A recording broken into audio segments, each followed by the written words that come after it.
$122 billion. Say that again slowly, because it almost doesn't sound real. That's not startup funding. That's not even big tech funding. That's the kind of money entire countries operate on. And yet, after raising that insane amount, OpenAI is still losing money. Not small losses either. Billions. So the real question is, how does a company making billions, serving hundreds of millions of users, still need more money? And more importantly, what are they building that costs this much? Why investors ARE all in? Before we talk about the risks, you need to understand why investors are going crazy over OpenAI. Because the numbers are honestly shocking. Just a few years ago, OpenAI was making around $1 billion per year. Fast forward to today, they're making around $2 billion every single month. That's not growth. That's an explosion. We're talking about one of the fastest revenue expansions in tech history. And they know it. They've openly claimed they're growing faster than companies like Google and Meta did in their early days. That's a bold statement, maybe even dangerous. But then you look at the user base, and it starts to make sense. 900 million users every week. OpenAI isn't just big, it's massive. Around 900 million people use ChatGPT every week. Not monthly, not yearly. Weekly. That means nearly 1 in every 8 people on Earth is interacting with their system. And out of those, around 50 million are paying users. That's a huge base of recurring revenue.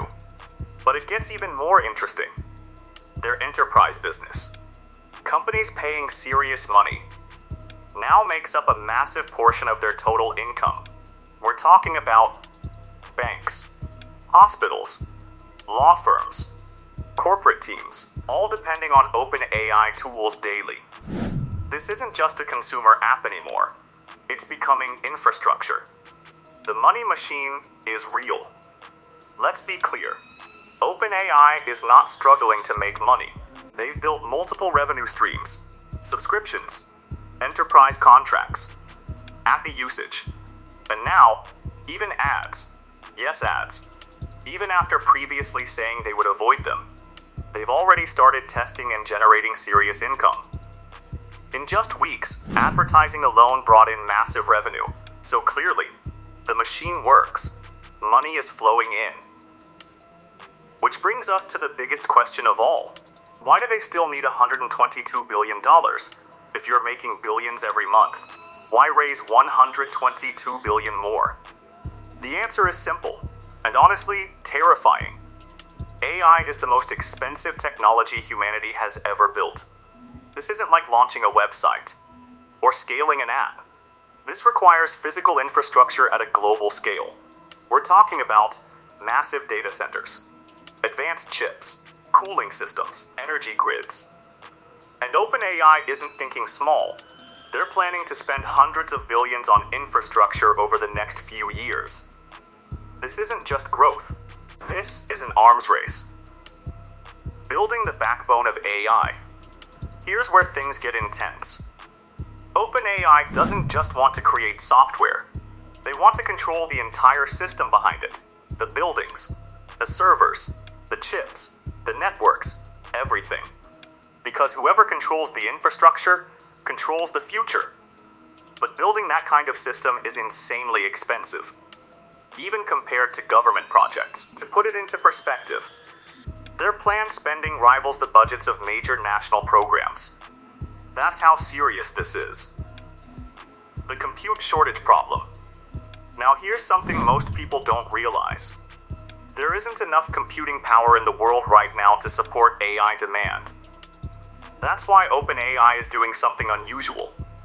They're not relying on just one partner. They're using Microsoft's cloud, Amazon's infrastructure, Oracle's systems, even Google's cloud. Yes, Google, their direct competitor. That's like competing with someone while renting their tools to fight them.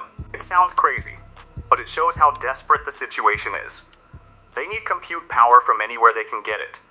The chip war. And it doesn't stop there. OpenAI is buying chips from NVIDIA, AMD, other manufacturers, and even designing their own custom chips. Because supply is limited, demand is exploding, and whoever controls chips controls AI. This is no longer just a tech race.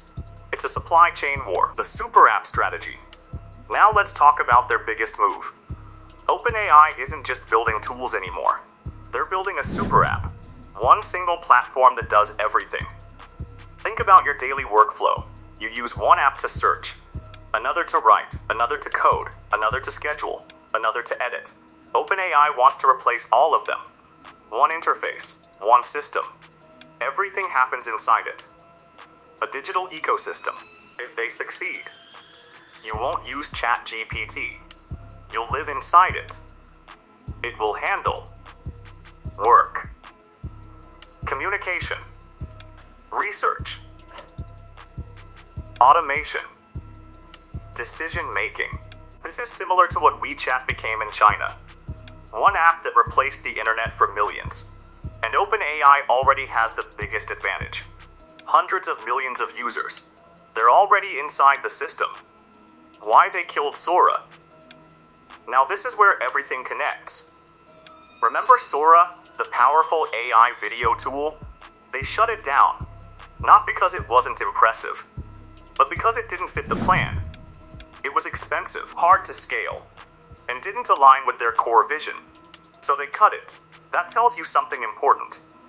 OpenAI is no longer experimenting. They're optimizing. The 4 massive problems. Now let's get to the part no one talks about.